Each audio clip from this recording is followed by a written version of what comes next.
the feeling when I'm like riding a wave, I want to feel that. It's you, it's only you, you know.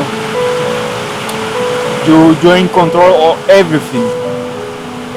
You have to like swim to catch the wave and step up, stand up in the board and ride the wave. Surfing, this is something that I used to do like before my accident, and I just wanted to try it out again because it's been years, and this being in the water is something that I want to do. I was telling to myself like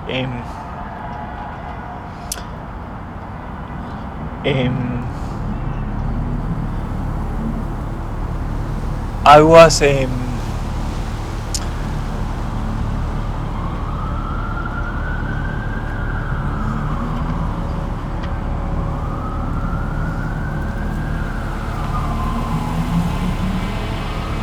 sorry, yeah, I just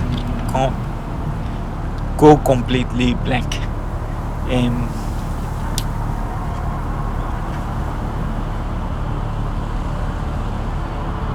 Can you repeat one more time the question? Nobody really understands the complexity and the consequences of a brain injury till they've been touched by it.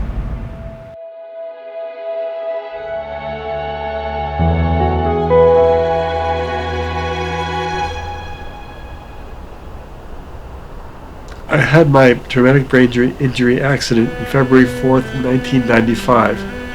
I had the accident while skiing. I fell down the mountain, they say 900 feet.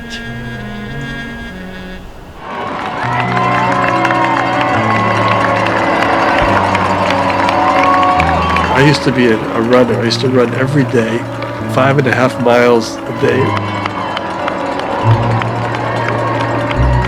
Now I cannot run at all. My left side is impaired enough. I'm unable to put one foot in front of the other and make a run.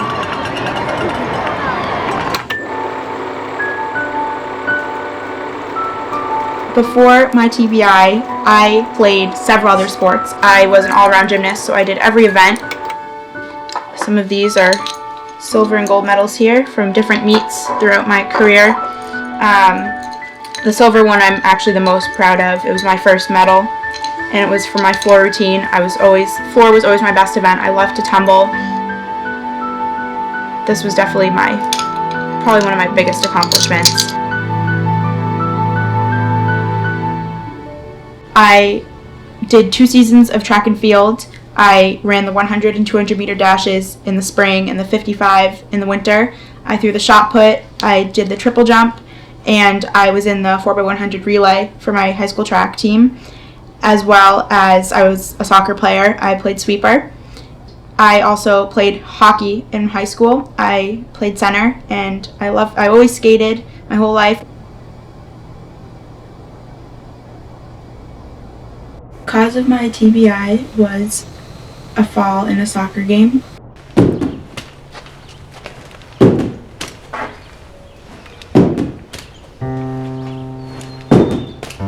After my injury, I was extremely determined to walk again, to read books again, to get back to school and see all my friends and hang out with them. And that's what really helped me through my recovery. My injury occurred from a snowboarding accident.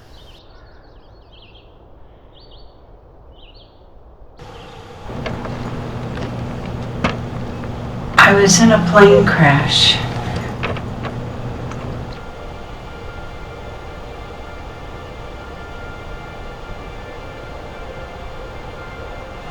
I had no idea what had happened to me until I was told. It was pretty difficult to comprehend that I had been through all of that. I was told that my life would never be the same as it was before the accident. I'm a traumatic brain injury survivor. A traumatic brain injury is caused by a mechanical external force to the head that disrupts brain function and results in behavioral problems, thinking problems, problems with emotional control, and essentially interacting with the environment. It takes a lifetime to build a good deed, and only a millisecond to destroy it. My TBI was a car accident. The causes of traumatic brain injury vary by age. Individuals who are adolescent to in young adulthood, most common cause is motor vehicle accidents. And then in the older age group, say 65 and above, the most common cause of traumatic brain injury is falls.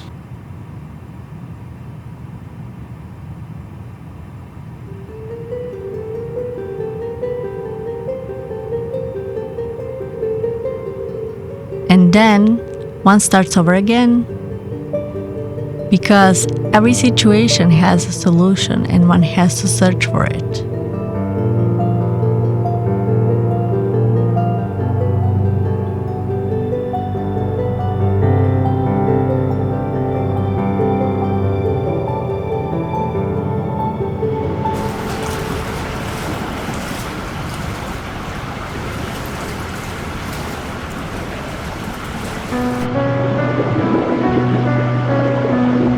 I used to swim.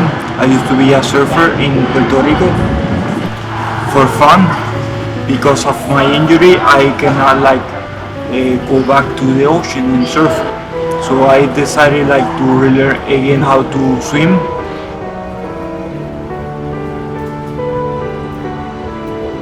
That was the key, the thing that most helped me to recover, because I can do many movements in the water.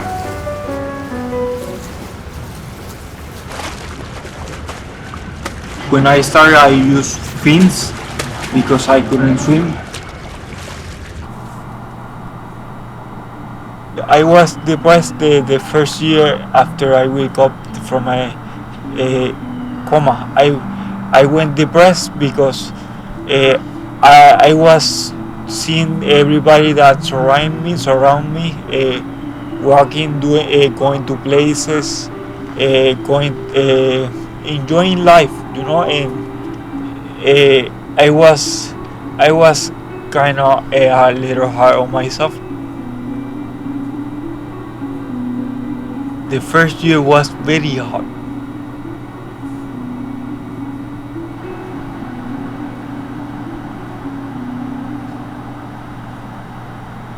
I just started to get motivated myself, doing a lot of exercises, physical exercises, mental exercises that will help me to recover from my injury.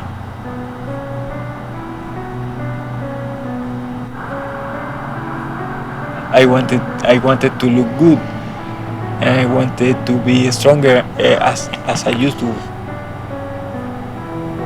And I started to work out, and I started to see the results. It took some time, but I just keep going forward.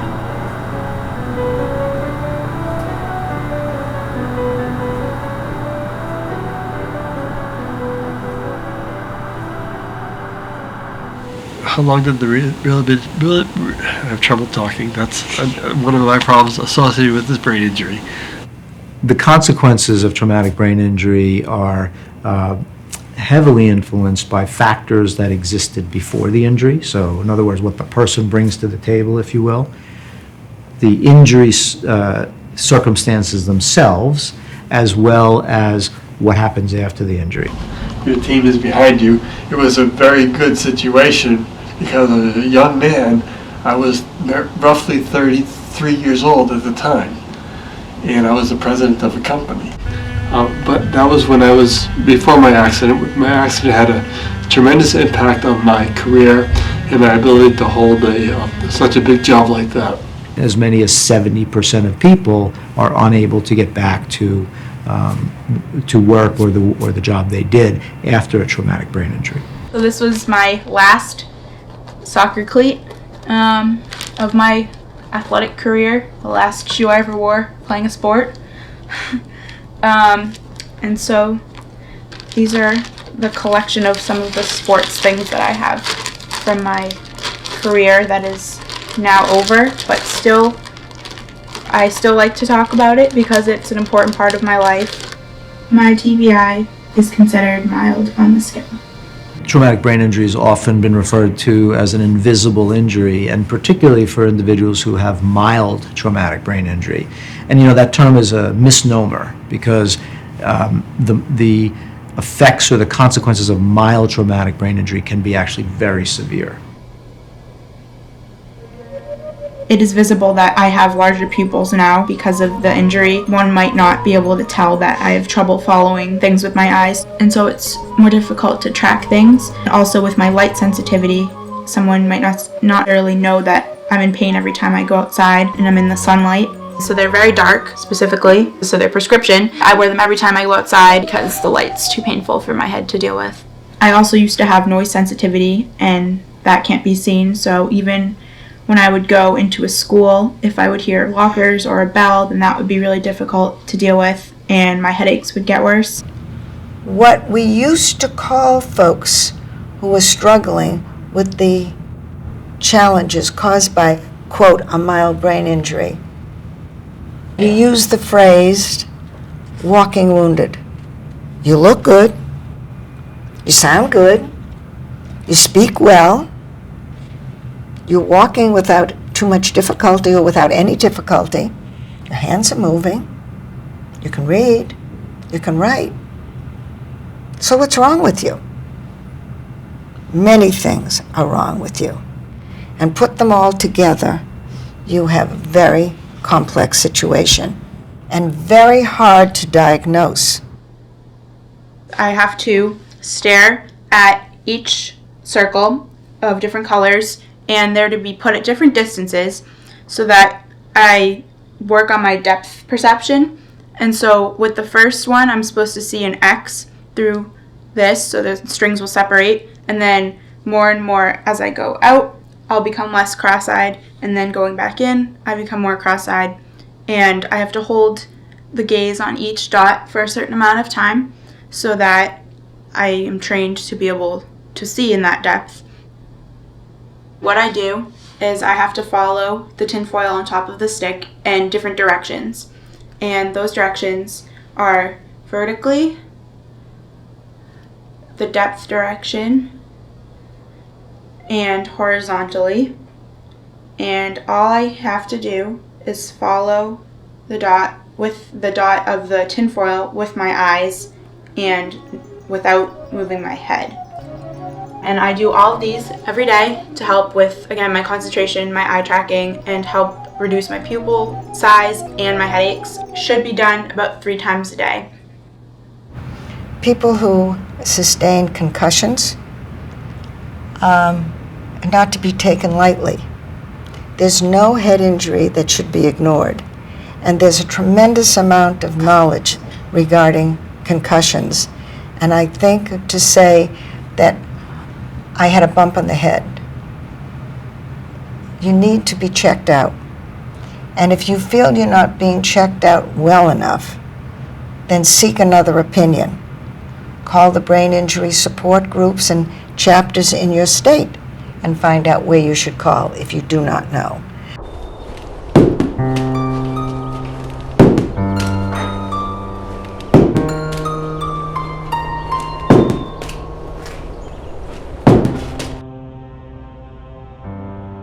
After I had gotten out of ICU and out of rehab, I was determined just to do well in school, to make up the 2 months of schoolwork I had missed, to graduate with all my friends from 8th grade. Or going into high school, my parents and both my parents and I didn't really know how it would do in terms of schoolwork. So I gave it my best effort, and then now I'm determined to do as well as I possibly can do in college and hopefully go on to med school and just be the best person that I can be, basically. I was in a coma for 6 days. Coma is complete loss of conscious awareness, as well as loss of wakefulness. So when somebody's in coma, they are neither awake nor aware of themselves or the environment. So the eyes are continuously closed. Under no circumstances do the eyes open. I suffered a severe traumatic brain injury. My accident was severe. I believe it was severe. The severity of traumatic brain injury has been characterized as mild, moderate, and severe.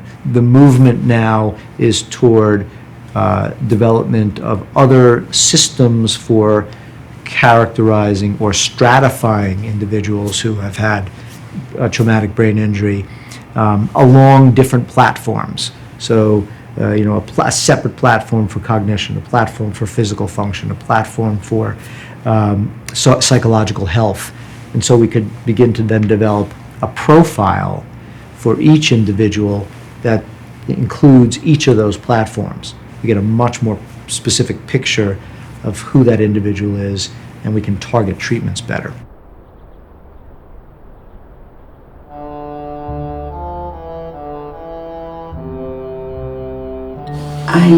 I get lonesome a lot because I live alone. I use the cane because it keeps me from falling and keeps me a little steadier than if I went somewhere without it. It's colorful because I originally was a rehab cane, and I just wanted to sparkle it up a little bit, so I bought some duct tape, and that's all it is. I just wrapped the duct tape all around it, and I actually get compliments about my one-of-a-kind cane. I've never seen another one like it, and it's because I have no balance. I have fallen, and I have fallen in my house. Traumatic brain injury causes a wide range of problems, including difficulties with thinking abilities. So attention, concentration, memory, problem solving, judgment, perceptual abilities. These are all the sorts of things that one needs to negotiate their day.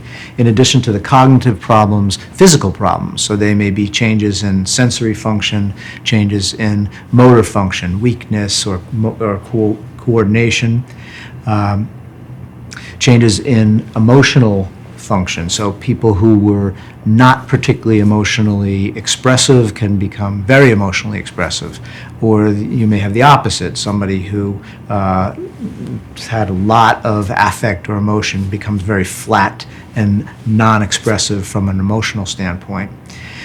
Behavior can often change. So also described as changes in personality. So tendencies that people have may change sometimes dramatically. We talked about the fact that sometimes we wish it were broken bones and things that how they're going to heal and how long it's going to take. Most of the regulations in the insurance industry can calculate how long it would take to heal a broken bone, to repair a gallbladder, to remove an ulcer. There's no calculation for how long it takes to recover from a traumatic brain injury. When it's the brain, you can't tell. You don't know what's going on in there, and the brain recovers in its own time with a lot of help. I don't think people truly know what somebody goes through when they have a TBI. People still just think, well, I feel okay, so why do I have to wait 3 weeks before I go back out onto the field after my concussion? A concussion can be very, very serious, and you have to let your brain heal, and a lot of people just don't adhere to that right now.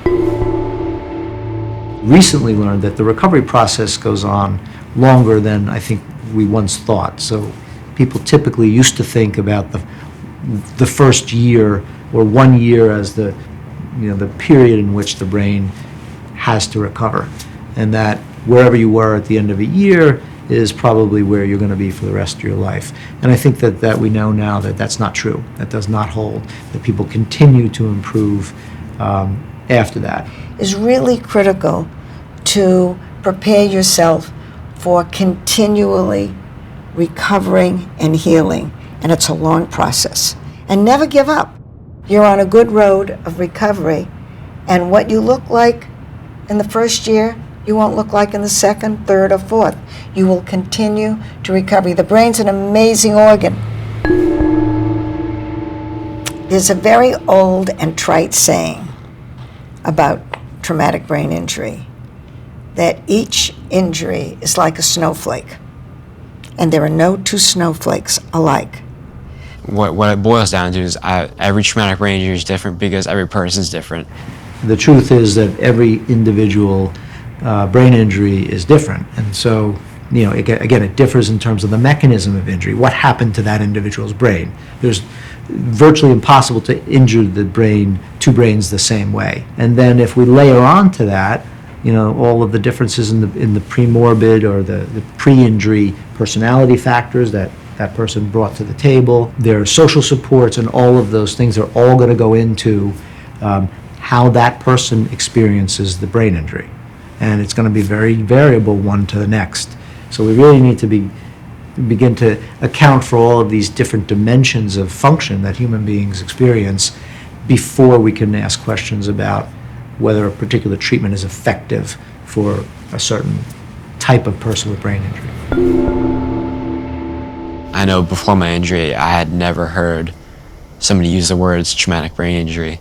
I think there aren't enough people who are aware of this injury. The general population suffers TBIs so much every day, and they can happen doing absolutely anything, not just sports, like in my case. To spread awareness, I personally have created an online presence. I go by the name Concussion Mom, and like Madeline, I've counseled so many other moms from all over the world, refer them to doctors and therapies, and just help them kind of get through it. Part of the problem, though, is acceptance, and people don't necessarily want to hear it, and sometimes when it happens to their child, they can't accept the fact that their lives may have to change. We need another generation of advocates to come forth, and maybe some of you will become such advocates. This is not an easy journey. It's a long journey. It's a difficult journey. And it's very difficult not only for the individual, but for the family. Learn from the folks that have been there. And family members are a great source of learning, particularly when they've gone through what you're going through. Well, this was a serious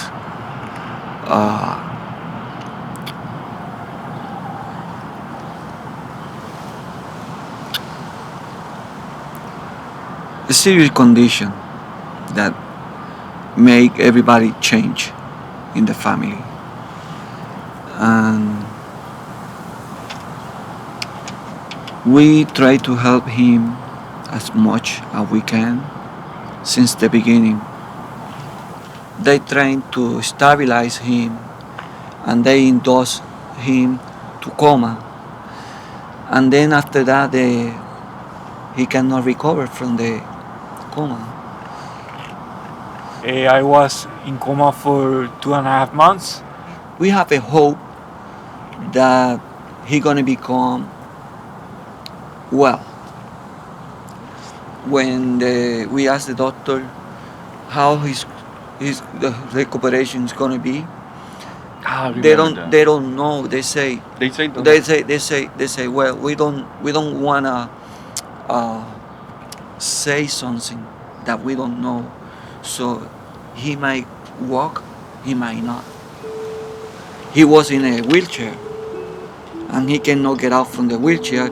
We had to put him in a bed, taken out of bed, taken to the bathroom. So when we could take it home, it was like a baby. We have to do everything for him. I don't know how many months it took to he start walk, make steps, little steps. Siempre estaba con mucha fe porque sabía que él se iba a poder levantar otra vez. She had a lot of faith that I was going to recover or get up again and do all my stuff again. Madeline's TBI following the accident really changed our lives immediately. You know, she couldn't be left alone. If we left the house, we could only go to one place for a short period of time. So if I had to go to, let's say, the drugstore and then pick something up at the grocery store, I would have to bring her home in between, even though they were in the same location, because the fatigue that she had from the injury was so great that she couldn't walk through the two stores. And there were some schools that she couldn't apply to because the visual stimulation of certain parts of the school that she would have to go to a lot were too disturbing to her head. What happens when you have a brain injury that people can't see is incredible. Nobody would believe what goes on and how your life changes just from that one hit to the head. The information, yes, we had to search for it. She slept for hours and hours a day, so while she was asleep, I was next to her doing research. And that's really how we got most of our information. And then if I found people online that I thought could provide me with some information or some help, I just called them or emailed them, and I've just met hundreds of people that way, and I've learned so much about it just by doing that. Her recovery over a period of years has almost been, we'd made a lot of progress, and then all of a sudden we'd hit a plateau, and then we'd find some other solution that'd get us beyond that plateau. We'd be with that care provider for a little bit, and whatever was exacerbated or aggravated at that time tend to quiet down, and then something else would kind of pop up, and we'd find somebody else to deal with that, whether it be an herbalist, a chiropractic, a balance specialist, Reiki, I mean, a whole spectrum of alternative medicine we probably have explored to now functional neurology, right? And that was really the first therapy that started to help her with her sensitivity to sound. So you never know what will work for you until you try it, and what works for someone might not work for someone else. So it's a lot of experimenting with the different kinds of therapies that are out there. Humor tending to lighten things up always helped. You know, we've got somebody who graduated high school and just finished her freshman year of college, and you know, is just willing to do whatever it takes to do her best and be her best. Sean was brought down the mountain, and it was ski patrol who didn't think that Sean would survive. The neurosurgeon had said that there would be some type of impairment. To what extent she couldn't tell us. We didn't know. It's a journal that we started the first day that Sean was transferred to Dartmouth Hitchcock, Sunday, February 28th. Sean continues to amaze all of us. He told Michelle today that he wanted to try regular push-ups. This is so big. I'll get upset. Don't want me to read it. No, be all right. This is so big on so many levels. Sean is initiating a goal, just another way that his brain is getting better. Sean was able to do 14 push-ups. Sorry. It says, Sean is so proud of his progress. He told me that his favorite saying is, never, never, never, never give up. And that's Winston Churchill. Mm-hmm. And do you remember I used to say to you, arm, because your left arm wouldn't swing? Yeah. and you didn't like when I would remind you and say, Sean, move your arm. So instead I would just say arm when Sean would be walking to remind him to move his arm. What creates the most successful recovery are three things: the family, the level and location of expertise, how far you are from that expertise, and how you are insured. So it's family, expertise, and resources. The support of loved ones for people recovering from a TBI is Immeasurable. There's a lot of levels of support you need. Obviously, you need your friends and family, but you also need your rehab facility. You need other people, a network of people that have gone through it before, to be able to help you and talk you through it. We had it to a certain extent, but I think we had to seek it out, and it would be nice to have something a little bit more formal, and that's why we're always happy to talk to people that are going through what we went through.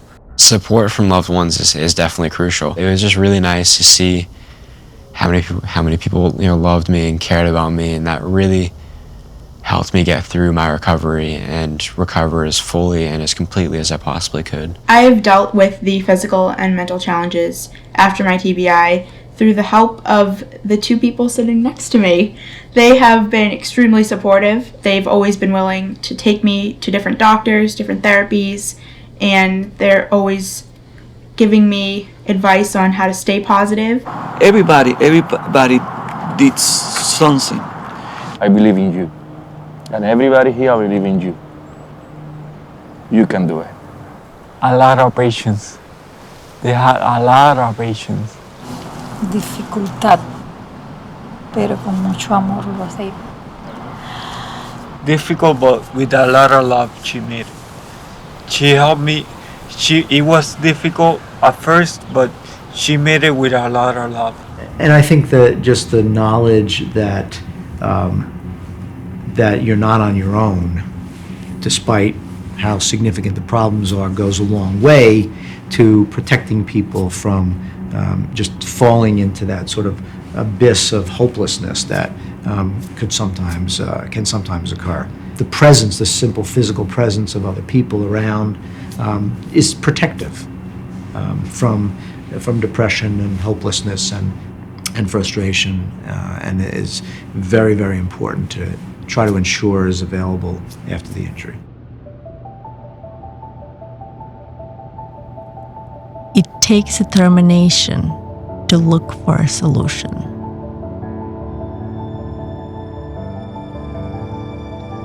Persistence for the solution to be found.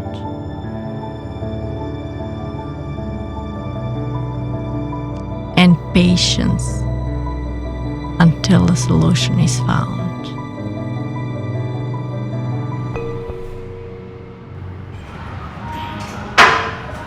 Right before I started powerlifting, I started to go to the gym, but I couldn't bench press 5 pounds. Seriously, I couldn't squat 5 pounds.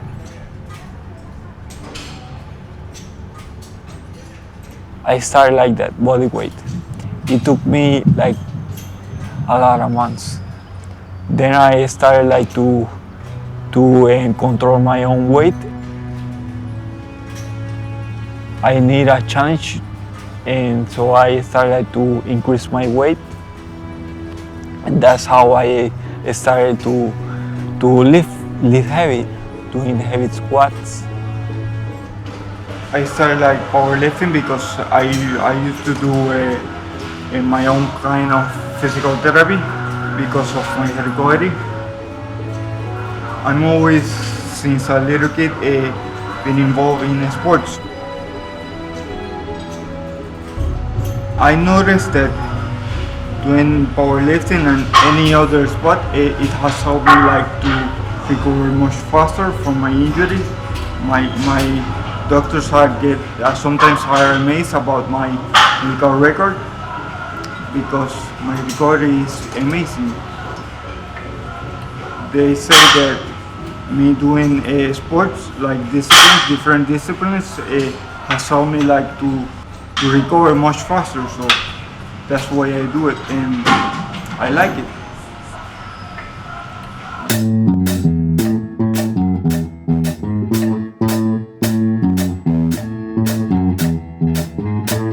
I've been playing the bass guitar for about 47 years. I started when I was age 11.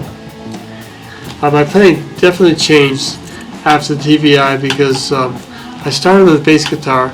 I learned 6-string guitar as well, but then after the brain injury, it was very hard for me to use my left hand. My left side coordination is pretty far off, and I'm able to play the bass okay, not like I did before. But I could not play 6-string guitar because the strings are too close together. It requires too much coordination in my left hand to put them on the right strings and so on. Because I love to play, I love to hear good music, and I love to make good music. You know, it's not like it was, but it's good enough. And with these guys, we've been playing together for a long time, and we tend to build on each other. And therefore I enjoy it as much as I ever have because I'm doing something that I love.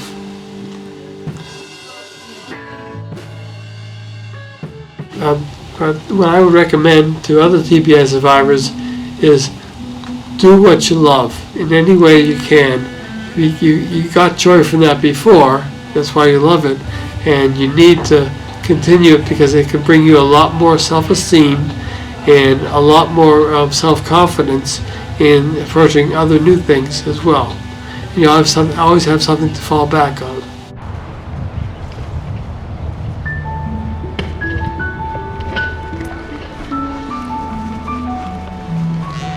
My dog Trixie was one of my biggest supporters throughout my recovery process. One of the first doctors I ever went to was an amazing woman, and the first thing she asked me was, "Do you have a pet at home?" And I said, "Yes, I have a pug, Trixie." And she was so excited and so happy because she always recommends that her patients, if they don't have a dog or a cat or some sort of animal at home, to get a pet. If they're not comfortable with a dog or a cat, get a fish, so that there's something there that can keep them company to help in the recovery process.